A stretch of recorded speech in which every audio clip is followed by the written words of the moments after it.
the TEFL Commute, Season 11, Episode 1, Exit, in which Lindsay and I discuss leaving the classroom, leaving the profession, and sadly, leaving the European Union. Are you ready? Let's go.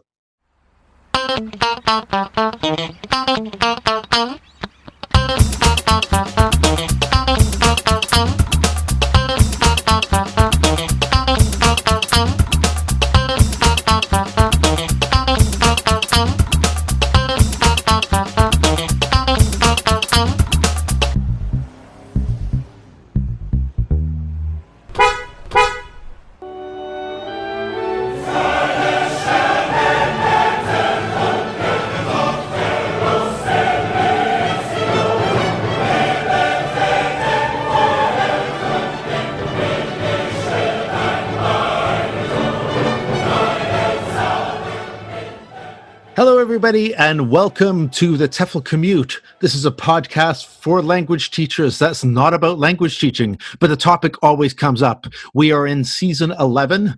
I am one of your hosts, Lindsay Clanfield, and the other host, I think he's around here somewhere. Where are you? I'm over here. Hello, I'm Shaun.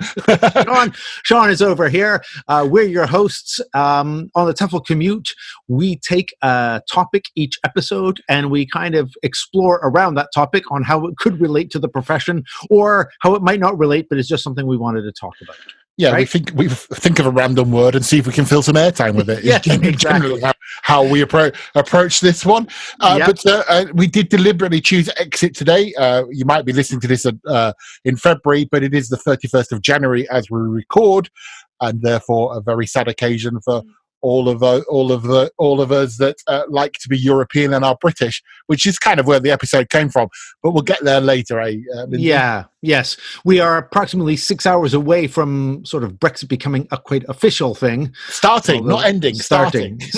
Yes. It's like an endless thing. Anyway, we'll come back to Brexit later, but we're taking as our topic today and our overall topic, the topic of exit, but we're looking at it broadly, like exit in the sense of like exit as in leaving or ending things. So I thought one of the first things, if we're talking about like ending and leaving and exiting, would be for teachers, like ways that we exit to the classroom or end our class, like what we do just before the students leave the room. How do we usually end? I pack my bag up and leave. Yes. I mean, and it's interesting because that's one of the things that I think I see teachers often struggle with is that kind of the ending part of the classroom, especially when like students are looking at the clock and they're beginning to put the bags and the books and the pens away and stuff like that. And usually, unfortunately, the teacher is just then probably getting into the final communicative activity. So they're like, I know, guys, just 2 more minutes. I want you to just speak. Now it's time for you to share your holiday stories. Come on, everybody. This is usually because...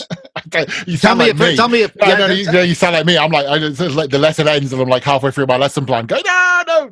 Exactly. Well, I think that there's 2 reasons. One is that we often, like in lesson plans, the juicy bit, the communicative act, always at the end. Is always at the end. And if a teacher isn't careful, it's very easy to get sort of like go down the rabbit hole of explaining just a wee bit too much the grammar, or have a student ask you too many questions, or they take longer than you think. But it's that bit as well where you always think, you played that little game of like, have I got enough time? Haven't I got enough time? There's an interesting one eye point. on the clock. You've got one eye on the clock. You're like, do we do it? Do I not do it? Do we do we not do it? Yeah. Let's go for it. And then you're like, why did I do this? Yeah, exactly. And on the flip side, there's always that amazing feeling, and I don't know if you've had it, where you finish the class, they finish the activity, you say, okay, that's it, everybody. You look at your watch, you're dead on time, and you see the students all look at their watches or phones kind of in a surprised way. Saying, he's like, finished already? On time.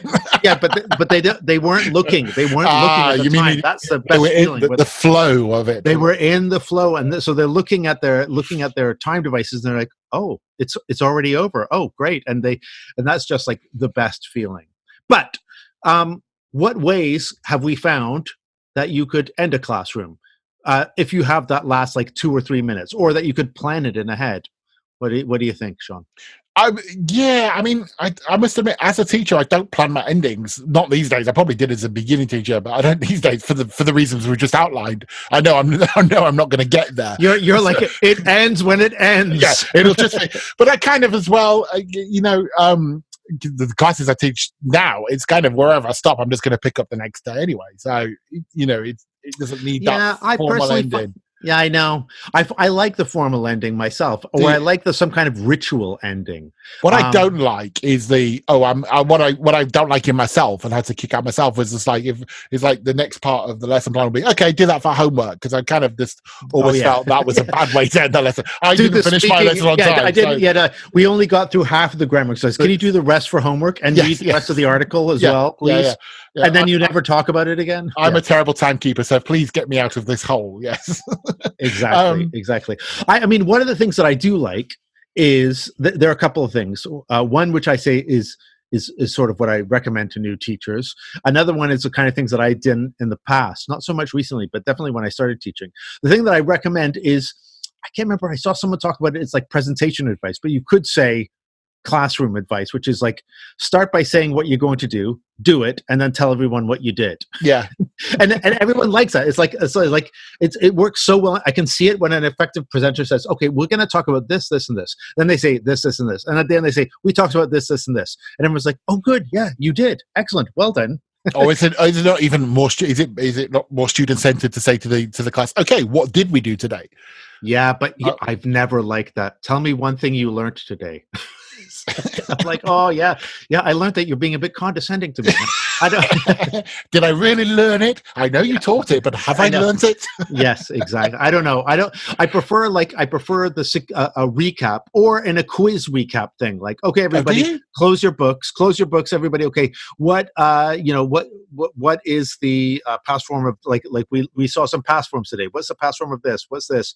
What did we see about this? Can anyone I don't mind that kind of thing. Like a short. I see what you mean. It's interesting because obviously in the research one we do for the episode, almost all the websites I came across did say end the lesson with a recap. I think people like that. It feels like it also kind of feels like you're accomplishing things. I mean, so it's all right as long as you do the recap, but you don't want to say to the students, what did you learn today? No, well, if you say recap, what we did today is one thing. What did you learn today is that I have problems with that. The other one are they the same? No, you can do a whole bunch of stuff and not be sure that you learned it. Like okay. Teacher trader, right? Learning and acquisition, learning versus acquisition. He starts shouting into the void. Okay, season 11, and he's off on one, right? But the other one that I did like doing at the end, little rituals, and I did this when I taught in Mexico, and I tried it in Spain. It just didn't work on Europeans as well. We used to finish always with a joke. There was always a joke at the end. And funny enough, you see how I don't like your jokes when you force me to listen to jokes. And I don't know why. Sorry? You don't like my jokes? Oh, I'm sorry. I mean, I don't always appreciate your jokes as much as I should. Okay, if you're a new listener to the TEFL Commute, you might find in some of the previous episodes I have told a few jokes. Regaled us. But I used to end with a joke, and with the beginners. And this I don't do anymore at all. And I sometimes think I should go back to that because the beginners loved it, but it had to be a certain kind of group. We ended with a song. Like they would say, they would be like a song that we would all sing. Like people would bring in songs and we'd sing it along with the music. So we'd put the song on, sing along. It's kind of like, I mean, going back to how we started, that takes a lot of planning to get to that point, surely. It's not something you can just go like... So maybe you could argue that I'm an under-planner. I always had that extra 5-10 minutes at the end. But interestingly, I wonder how much you rushed before you became experienced. Got to get to the song. Got to get to the song, yeah. It's kind of like... Maybe. It's kind of that almost like when you're watching people training to be teachers. So when they go, we've got to get to the fun bit. It's almost underplaying everything else. And maybe I was doing that and sort of coming to an end again, cutting short the communicative thing to get to the final ritual, which is also possible.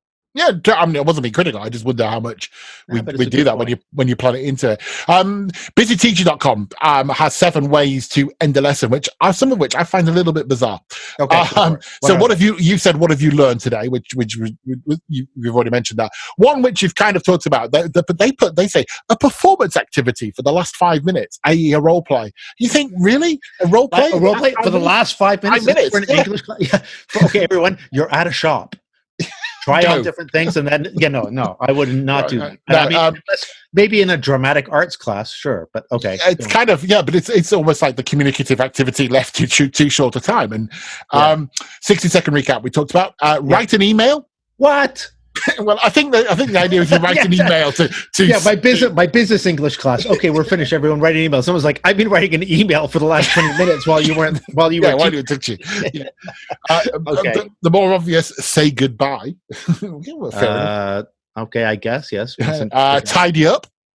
Okay, yeah, for young learners, definitely that's an end class routine. I would definitely recommend that. Number 7, share something. Now, this is not like share something you've learned. It's share something like, have you seen the photo that I took yesterday? Oh, God, yeah. Like, oh, yeah, check out this new app I have. Oh, my God. Oh, wow. Have I shown you my latest achievements on PlayStation? But do this in English, yeah. As opposed to the but that would take out, that's a bit like the role play. Yeah, I think that's like a long. It's like... And then you go over to the secondary school and you go to like in Times Educational stuff and something like that. Of course, we'll share these links on the show notes. But there's an article on the Times Educational Supplement website which is called, and I think the title put me off. It's called 5 Ways to End a Lesson in the Proper Way, and it's just kind of like the proper way. 1, finish a lesson early. What? Okay, yeah. Finish a lesson early. 2, silence is golden.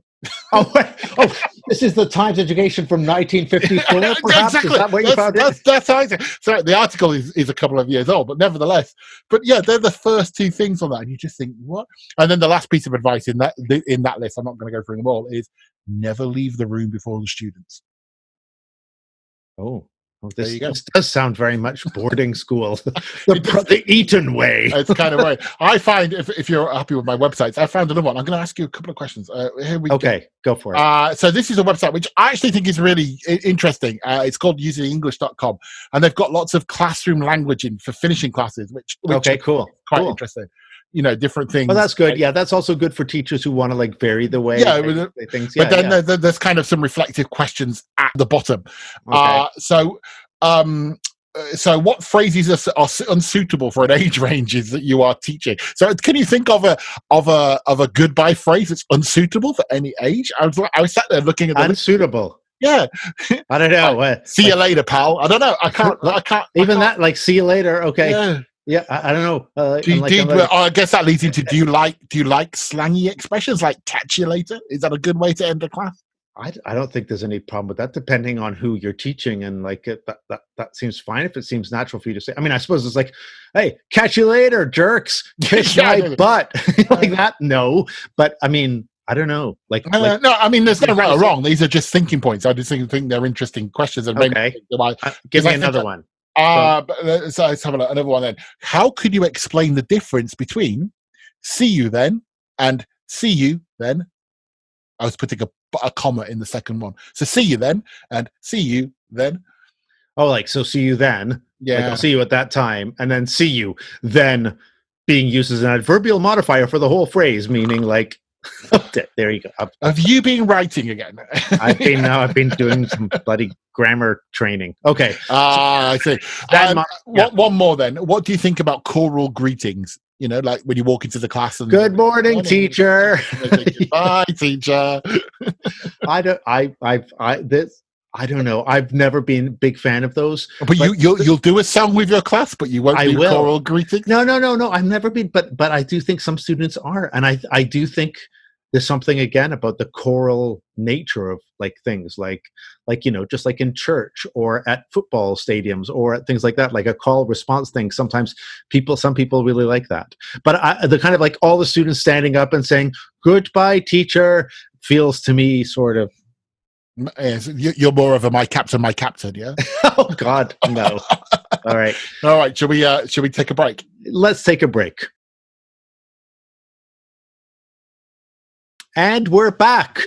This is the TEFL Commute, and we have been talking about the topic of exit. But at the first part of our show, we only talked about like exiting or ending a class, like what you do before you exit the classroom and before students exit the classroom. So we were stretching it a little bit there. Here, now we're going to be moving up from the classroom to, this is something that we've often wanted to talk about, exiting your career, like exiting the TEFL profession. So leaving the profession of teaching. And who, listening to this, hasn't often thought or hasn't once thought, what would it be like? What's life like after teaching English? Is there life after teaching English? Can I leave this profession? Or am I doomed? That's J.K. Rowling. That's about Rowling. Am I doomed to stay? Lindsay, at your age, mate, I think you're doomed to stay. You've been in it quite a bit. Yeah. I think both of us are doomed to stay. I think we are lifers. I think we're lifers. I have served like what would be considered a life sentence in many countries already, I think, in this, right? But, I mean, yes, there are several examples of people, very popular or sort of very successful people who taught English at one point. I remember I had a collection of writers who taught English. So writers and songwriters. So J.K. Rowling is obviously the famous one. J.R. Tolkien taught English. Aldous Huxley, Brave New World, he taught English. So did Bob Geldof. Bob Geldof taught English in Spain, just around the corner from where I live. All right, but not on Mondays, presumably. Exactly. And I had a friend who said he worked at the school where Bob Geldof said, and they just said that Bob Geldof was filthy, but I don't know what they meant by that. Also, Nick Hornby. I have another colleague who worked with Nick Hornby, author of High Fidelity and About a Boy, who worked with him in London. He was an English teacher in London. Okay. So what you're saying is the natural progression from EFL or is into writing? I suppose, but maybe there are. What other things might there be? I always remember many years ago, a friend of mine was kind of in this dilemma to get out of whether to get out of teaching or not. And I can't remember quite where, but he went to something like the job centre or to get some careers advice. To which the guy said, "What do you do?" He said, "Oh, I'm in the EFL." He said, "So basically, you're unskilled and unqualified then." Oh God. Yeah. Well, I mean, there was this, I found this one thread, which actually was really, sometimes it was like, it's on Reddit.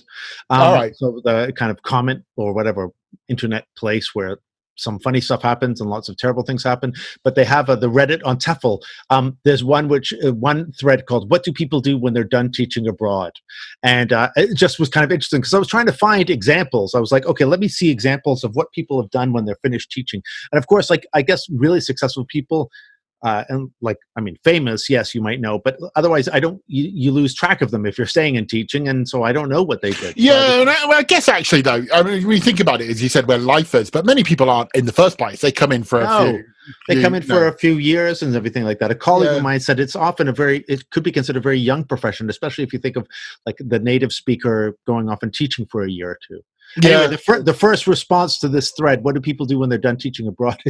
says, "I'm lying awake in bed having a crisis about this right now, and it's keeping me awake. I'm keen to see responses, LOL." And then, of course, there's a whole bunch of stuff. So, here are some of the positive kind of things that people say. Like it says that if you've been teaching English and leave to do something else, the skills that you've acquired is that you should be adaptable, culturally aware, able to work independently, good communicative skills, maybe has picked up another language. And I'm like, oh, that's good. And then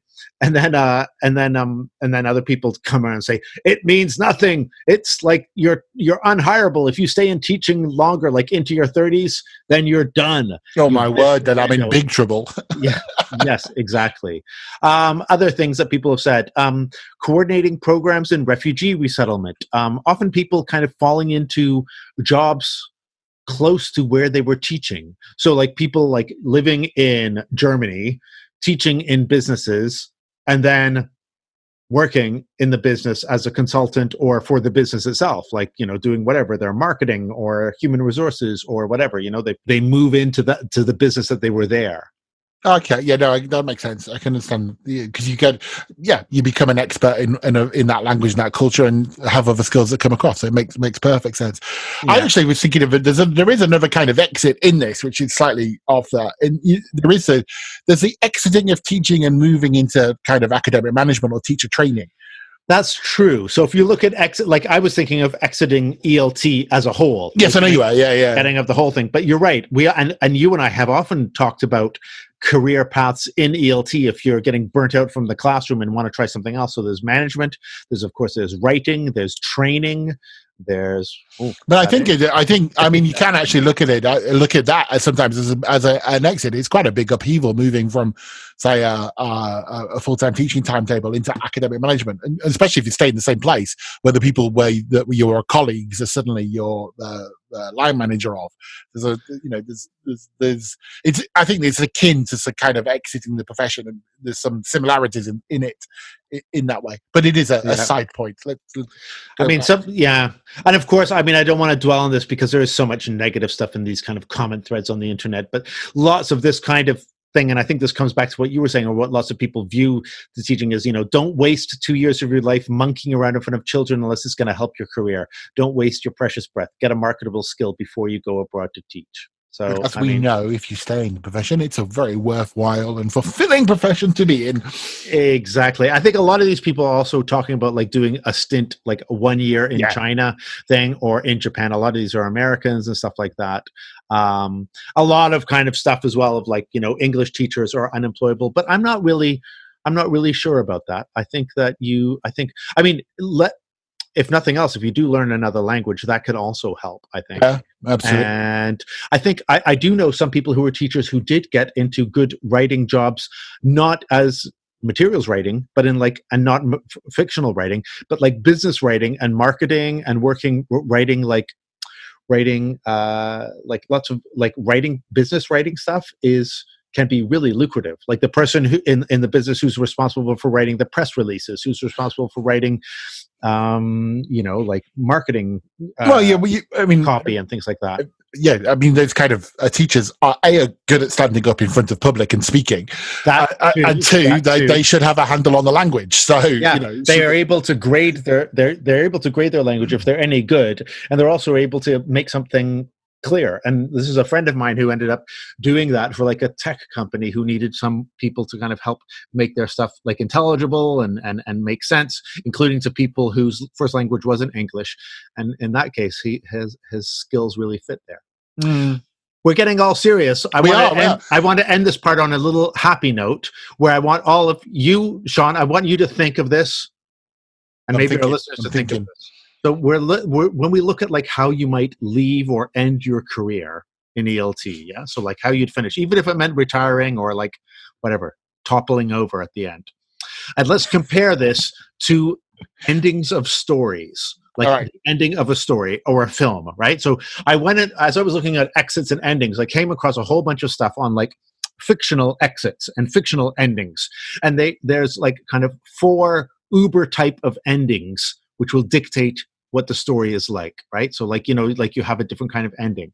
So how do you think this ties in? And am I stretching this metaphor to breaking point? Talking about it sounds like it already, but all right, but I'm going to go for it. I don't care. I'm going for it. Okay. I think I might have to bring jokes into episode 2. Okay, so the first is the comedy. So your career has been a comedy, but you get the happy ending. In this, you achieve your goal, and the main character, ends up better off in the end.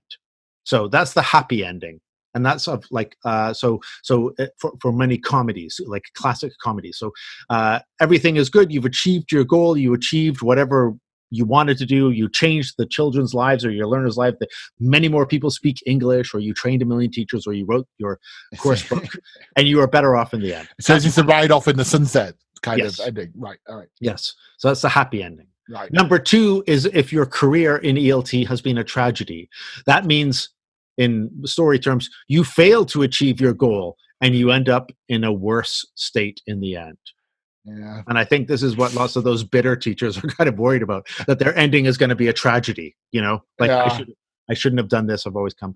Now, what about this one though? The commie tragedy, the comical tragedy, in which you achieve your goal, but you are worse off. So you have you've achieved the pinnacle at the school, like you became the director of studies, or you got the job at the university. You have to give your pound of flesh to do it, or you wrote the course book that you wanted to write, or you I don't know, I don't know, whatever it was you were aiming to do. It's your metaphor. You did. But you end up worse off. So this is sort of like you realize, like, this is like dropping to your knees, like, no, like you thought, I thought this was all going to be. It says when you discover the Statue of Liberty in the beach, kind of thing. Yes, exactly. And then the tragicomedy, is this your career tragicomedy, where you fail to achieve the goal, but you actually end up better off? So now you want me to say which one? I don't know. I guess what I want to do is I'd want to interview a bunch of teachers at the end of their careers as they're leaving ELT and say, so tell me, what ending do you think you have for yourself? Or what ending have you written for yourself? I don't know. Have I stretched the metaphor? Do we need another break? Personally, I think you've stretched the metaphor. So I think James might have to come in and save us with this little thing in this break, I think. Okay.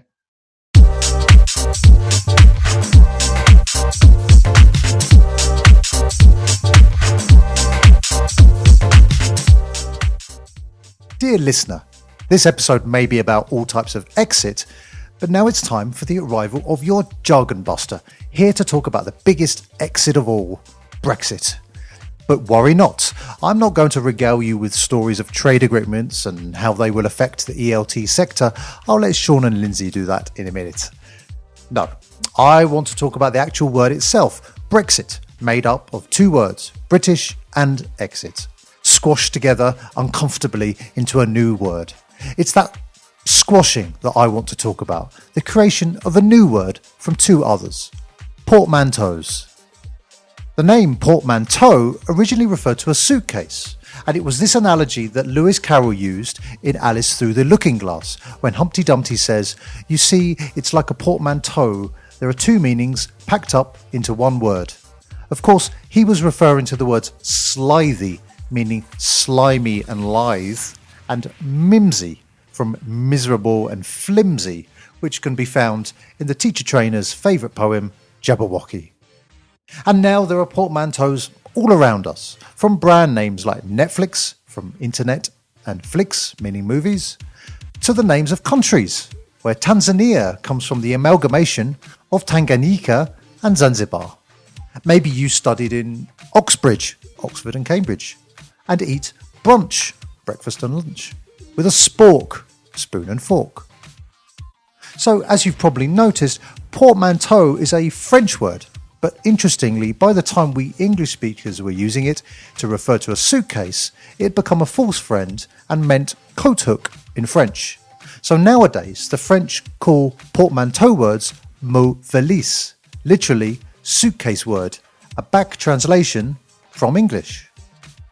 As English teachers, we might notice the similarity with contractions, but unlike portmanteaus, these are found in words that often belong together, and compound words like starfish and blackbird, but in these there's no truncation happening. So that brings us to the end of another Jargon Buster, and I think I deserve serious credit for managing to do a feature about Brexit without it being relentlessly depressing. I think I'll let Shaun and Lindsay do that. Good luck, fellas. Until next time, this is your Jargon Buster.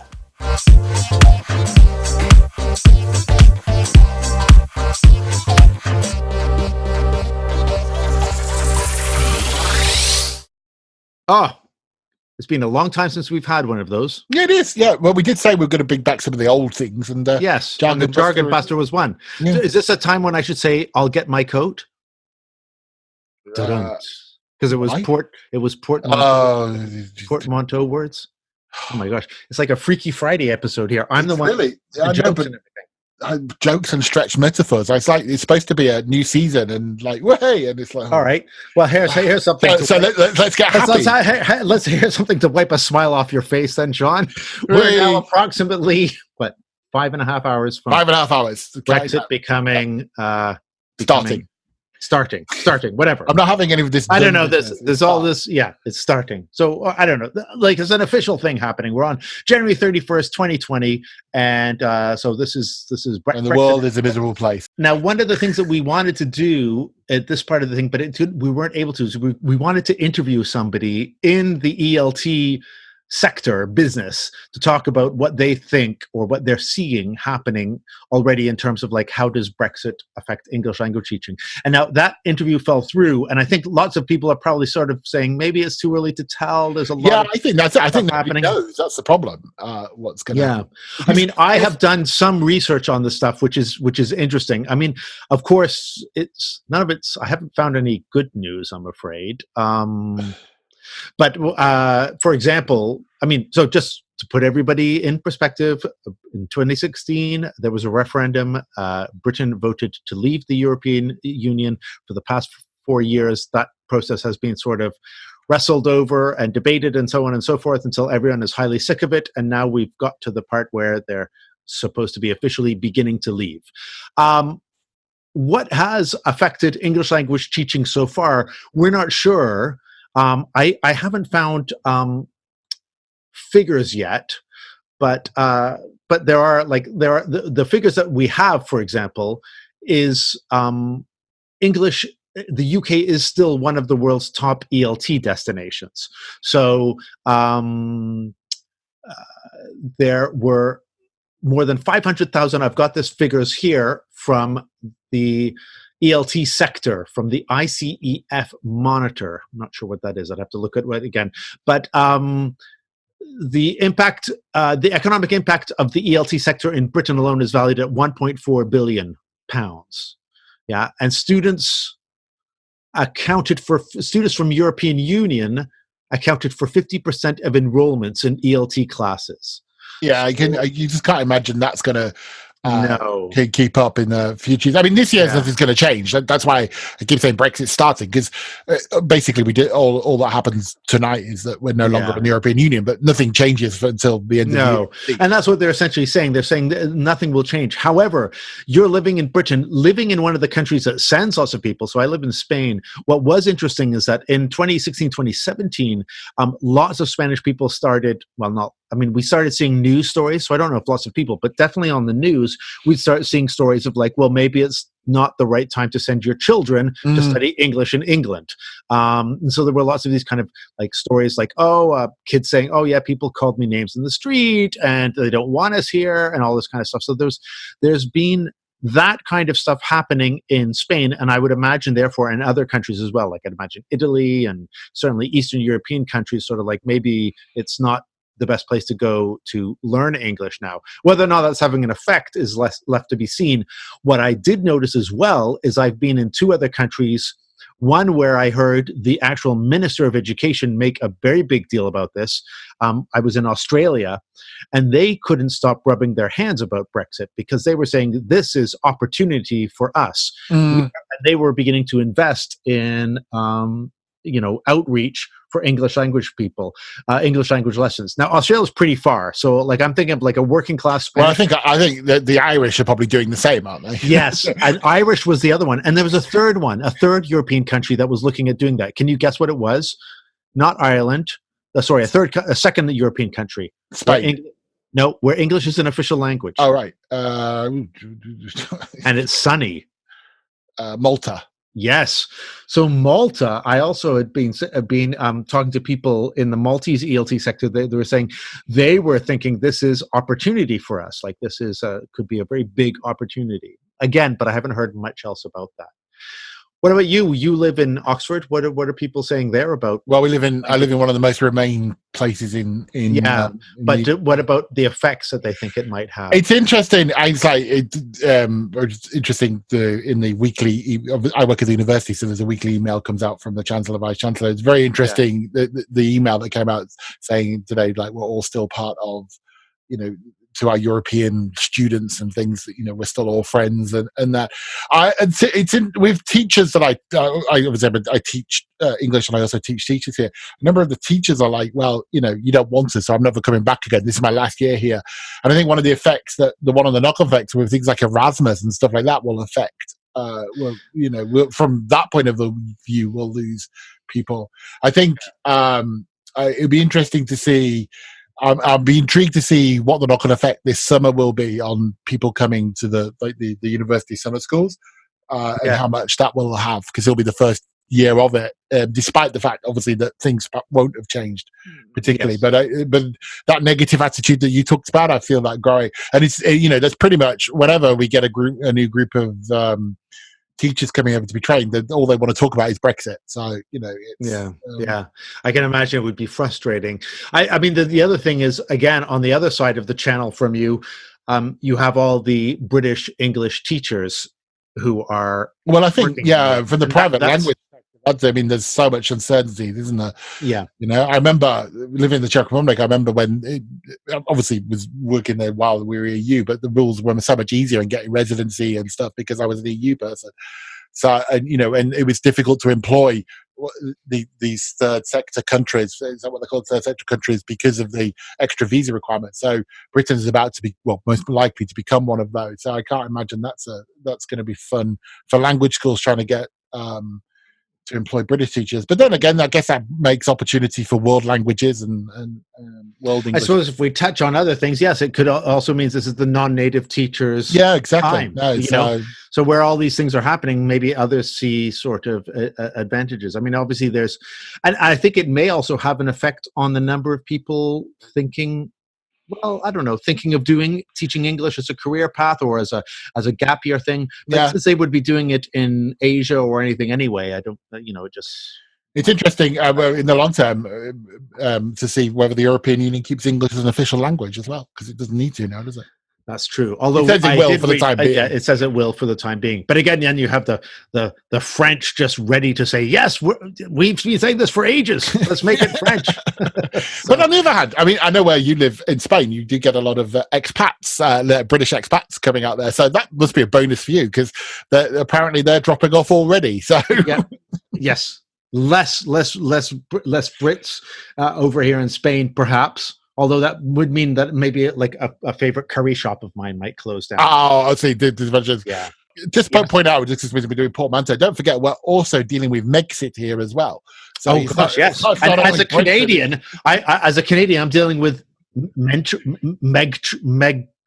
Oh, Megentry. Is that what it's? Yeah, I don't know. Hentry. Hegmentary. So yes, this is Harry and Meghan leaving Britain and going to Canada. Yeah. Well, I mean, no, we're not in the European Union. Our royals are falling apart. Shall we end then with a? Will we make it to season 2? Sorry, episode season 2. 12, episode 12, season 2, episode 2. All right, let's end though on a nice note. And I found this as a lighter thing if we're feeling depressed about Brexit. Or ecstatic about Brexit, I doubt any of our listeners are ecstatic about Brexit, but maybe there are some. But let's end on a lighter note of a languagey type note about Brexit. And it's a funny thing I heard, and I'm going to... You're doing jokes again? It's not, sort of a joke. It's like I'm gonna test you on a bunch, because Brexit, of course, was like a formation of like 2 words, Britain and exit. But the original thing before Brexit, there was something else. What was the one before Brexit? What are you talking about? The country that was... Oh, you mean Grexit? Yes. So it started... I know. I worked out where you were coming from. Amazing. Okay. Sorry. Did I go too quickly? No. Sorry. So Grexit was the term that... so fears that Greece would leave the Eurozone gave the term Grexit. And so then Britain gave the term Brexit. And then sometimes there was like rumors when France would leave that would be Frexit. But this was a language article that said, if it continued this way, every EU country may need its own term. The exit structure doesn't always work. Like, for example, you can't say Itala-exit. That just sounds bad, right? Yeah.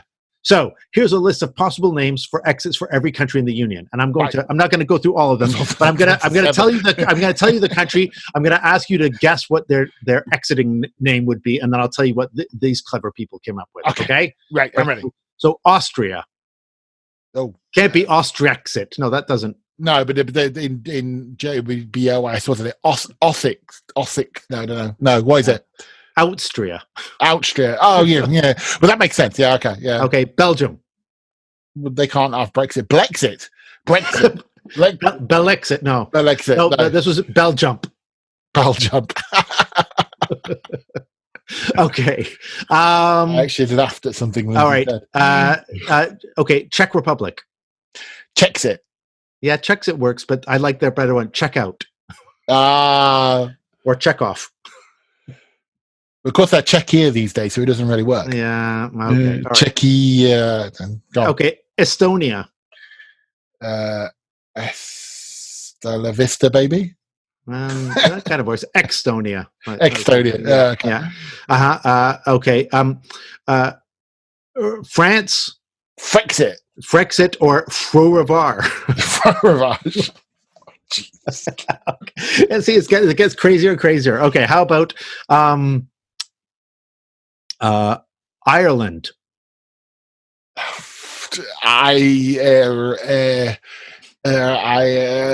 put me out of my misery. Okay, Retireland. Oh my God. Italy. Please stop. Italy is Quitily. Quitily. I'm going to say. You're not. Yeah. Oh yeah, Malta. Malta's worked. You almost had it with another one, but it works with Malta. Mexit. No. I can't remember. Malta La Vista. Malta La Vista. Oh, I was close. All right. Poland.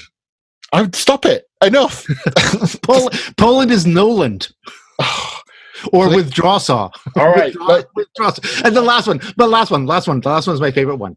For Hungary.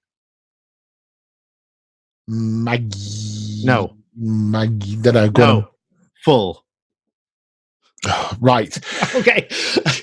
So we're back, and yes. If you just joined us and this is your first episode, welcome, and hopefully you'll come back to the second episode. Honestly, I'll control Lindsay next time, I promise. So Lindsay, nice to have you back again. Okay, I'm back. Yes. Yeah, good. You there? Right. So if you are new to listening and you don't know about us, then we're the TEFL Commute, and you can find us all over the place. So obviously you've listened to this by downloading us from iTunes or Podomatic or Spotify. You can find us on Facebook, where we always appreciate your comments and suggestions. We're now also on Instagram at TEFL Commute Pod. So James has obviously been a bit busy. So everywhere you could probably find us, we're there. Portugal is Portugal. Oh, will you? and inspired by the European MEPs, I think we should finish like this. So, goodbye. Thanks, everyone. Bye.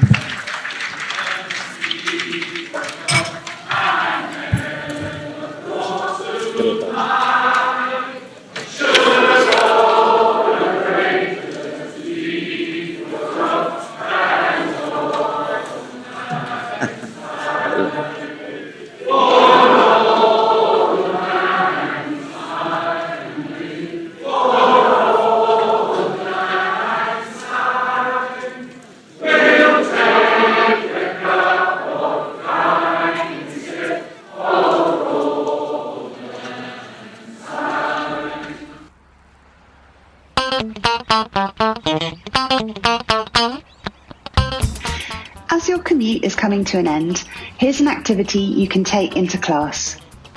At the end of class, explain that you're going to give a special dictation to test listening skills. The students have to listen carefully and do every action you say. Begin with an example. Lift your right hand in the air. Once everyone has the idea, continue. Pick up your pen with your right hand. Put your pen away. Pick up your books with both hands. Put your books away. Stand up. Turn to the person next to you. Say, "It was nice to see you today." Say, "See you next class." Take your bags. Turn and look at me. Say goodbye. When the students all say goodbye to them and indicate that the class is finished by picking up your things, for example. You've been listening to the TEFL Commute, an original podcast produced and presented by Lindsay Clanfield, Shaun Wilden and James Taylor. Don't miss out on any episodes by subscribing to us on Apple Podcasts, Spotify or your podcast player of choice, and by visiting us at teflcommute.com.